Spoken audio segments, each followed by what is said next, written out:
नमस्कार प्यारे साथियों, एक बार फिर से आप सभी दोस्तों का टेक्निकल मंच के इस ऑनलाइन प्लेटफॉर्म पर हार्दिक स्वागत है।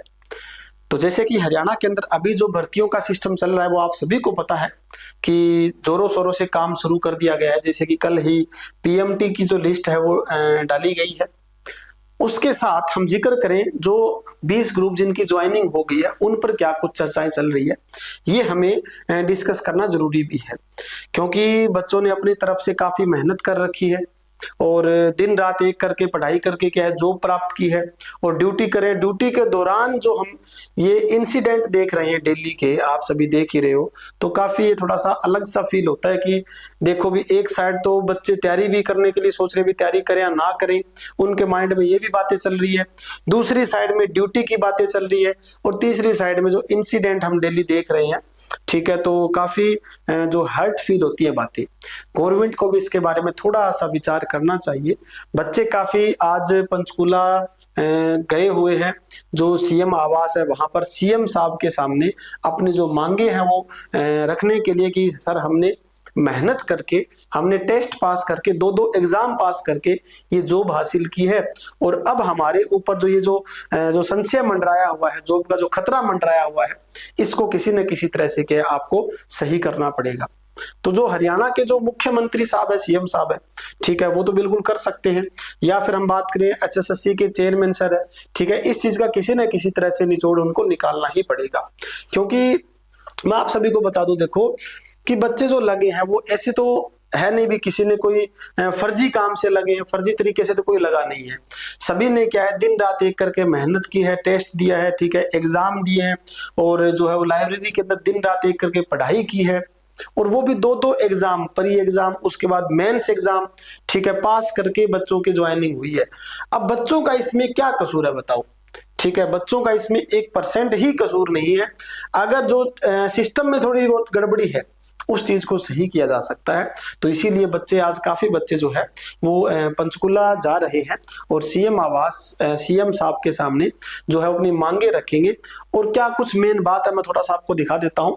ये बच्चे ने एक ने भेज रखा था कि सर हमने इस तरह का पूरा ये सिस्टम तैयार कर रखा है, काफी बढ़िया तरीके से इन्होंने लिखा हुआ है सारा कुछ पॉइंट। सीटी, ठीक है, यहाँ पर देखो पॉइंट क्या लिखा है, माननीय मुख्यमंत्री, ठीक है, हरियाणा सरकार सीटी 2022 आधारित विज्ञापन संख्या 3/2023 के तहत चयन उपरांत ग्रुप नंबर 16, 17, 22, ठीक है, और 23 ग्रुप है, 30 ग्रुप है, सारे ग्रुप लगभग इसमें लिखे जो 9 ग्रुप की बात बनती है, में कार्य ग्रहण कर चुके कर्मचारियों की नौकरी को सुरक्षित करने के बारे में बातें चल रही है। ठीक है, काफी अच्छा खासा यहाँ पर लिखा गया है कि उपरोक्त विषय के संदर्भ में आपको अवगत कराया जाता है कि हरियाणा प्रदेश की बीजेपी सरकार द्वारा पिछले 9.5 सालों में बिना पर्ची वाली नीति के तहत हरियाणा प्रदेश के बेरोजगार युवाओं को जो रोजगार दिया जा रहा है वह बहुत ही काबिले तारीफ है, जिनकी जितनी प्रशंसा की जाए उतनी कम है। ये बात बिल्कुल ठीक है, बिना खर्ची बिना पर्ची के लगे हैं, बिल्कुल सारे लगे, आप सभी को पता ही है। बस अब जो ये संशय मंडराया हुआ है, ठीक है, नौकरी को सुरक्षित करने की जो बात चल रही है, बस ये भी सीएम साहब अगर बात मान ले तो काफी अच्छी बात रहेगी, ताकि वे बच्चों की जो बातें चल रही है वो सारी क्या है इनके सामने सही रहे। उसके बाद और भी काफी पॉइंट इन्होंने क्या यहाँ पर मेंशन कर रखा है, सारा कुछ लिख रखा है डिटेल से, एक एक पॉइंट इन्होंने मेंशन कर रखा था यहाँ पर। ठीक है, क्या कुछ इसके अंदर रहा, बात देखिए। यहाँ पर लिखा है, श्रीमान जी, हम उपरोक्त लिखित 9 ग्रुप के चयनित व कार्य ग्रहण कर चुके कर्मचारी आपका ध्यान अवगत करवाना चाहते हैं कि हमने 9 ग्रुप की मुख्य परीक्षा आयोजित करने हेतु माननीय उच्च न्यायालय द्वारा विशेष अनुमति आधार यही था कि उपरोक्त 9 ग्रुप की मुख्य परीक्षा में जो सीटी की बात जो चल रही है, ठीक है, यहाँ पर क्या है, में 2022 के माध्यम से शामिल होने वाले अभ्यर्थियों की संख्या HSSC 3/2023 के तहत विज्ञापित पदों की संख्या के 4 गुना से कम थे, जिनका विवरण नीचे दिया गया है। ये सारी लिस्ट आप सभी के सामने बढ़िया तरीके से तैयार कर रखी है। यहां पर आप देखोगे तो लिखा हुआ, देखिए, स्टाफ नर्स की बात करें, ठीक है, नंबर ऑफ पोस्ट कितनी है, ठीक है, जो एप्लीकेंट कितने हैं यहाँ पर लिखा हुआ, देखो एप्लीकेंट कितने हैं आपके सामने ये लिखा हुआ जरा, ठीक है, 2328, शॉर्ट लिस्ट कितने हुए और रेशो कितना है, उसके बाद रिजल्ट इनका आउट होगा, ज्वाइनिंग होगी। यहां पर हम बात करें अपने एसए और एलएम इलेक्ट्रीशियन की बात करें तो टोटल जो नंबर ऑफ पोस्ट है वो 6576 है। 15,919 बच्चे अप्लीकेंट है। शॉर्ट लिस्टेड इतने ही हुए हैं और इतने गुणे बच्चे यहाँ पर आपको दिखाई दे रहे हैं। ठीक है, उसके बाद देखो और क्या कुछ इन्होंने मेंशन कर रखा है, बढ़िया तरीके से सारी बातें यहाँ समझा रखी है।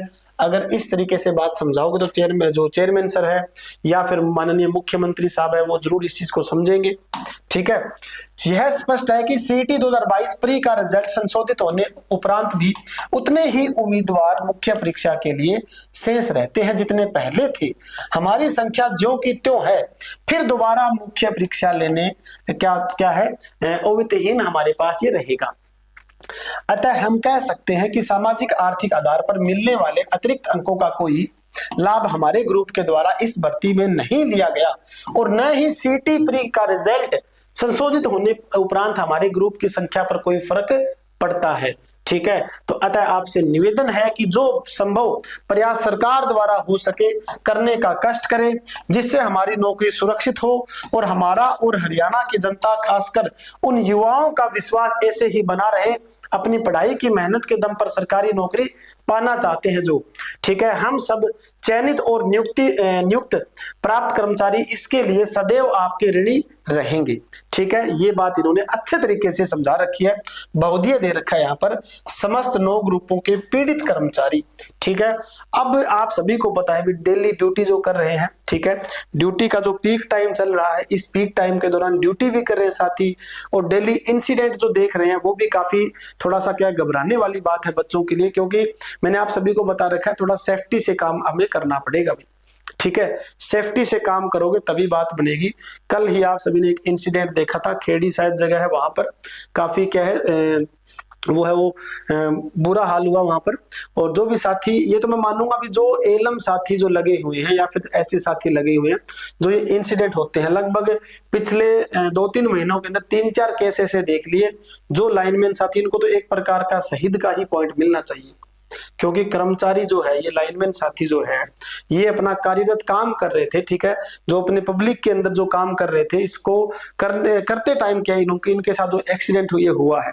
ठीक है, तो इसके बारे में सरकार को भी सोचना चाहिए, ताकि बच्चों के ऊपर इतना प्रेशर जो बना हुआ है इस प्रेशर को भी थोड़ा बहुत सरकार को समझना चाहिए कि अभी जो सिस्टम चल रहा है इसको सुधारा जा सके। तो मैं तो यही अपील करूंगा माननीय मुख्यमंत्री जी से कि जो भी ये बातें चल रही है फिलहाल 9 ग्रुपों के बारे में जिनकी ज्वाइनिंग हो गई है उनको तो आप सेफ बिल्कुल कर सकते हो। ठीक है, और जो एचएसएससी के चेयरमैन सर है, अभी रिव्यू पिटीशन की बात करें तो वो भी अपनी तरफ से रिव्यू पिटीशन जल्द ही लगाएं तो काफी अच्छा रहेगा इन सभी साथियों के लिए। ठीक है, क्योंकि अगर गवर्नमेंट रिव्यू पिटीशन हमारे साथ नहीं आ रही, क्योंकि बच्चों ने सभी ने जो एडवोकेट सर है, जो भी एडवोकेट सर है जिनके साथ जो मिले हैं बच्चे, ठीक है, उन्होंने अपने रिव्यू फाइल है वो दायर कर रखा है। अब गवर्नमेंट को भी थोड़ा सा इस चीज में क्या है जल्द यानी कि बढ़िया तरीके से काम करना पड़ेगा और रिव्यू फाइल लगानी पड़ेगी, तब जाकर बात बनेगी। तो सभी साथी जो आज काफी साथी पंचकुला जा रहे हैं सीएम सर से मिलने, ठीक है, अपनी जो मांगे हैं वो रखने के लिए, ये एक मैंने आपको पूरी एप्लीकेशन दी है।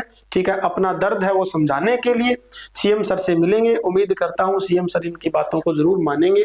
ठीक है, तो अभी के लिए इतना ही, बाकी उम्मीद करते हैं जल्द ही शाम तक या फिर कल तक आप सभी को अपडेट जरूर मिलेगी। धन्यवाद।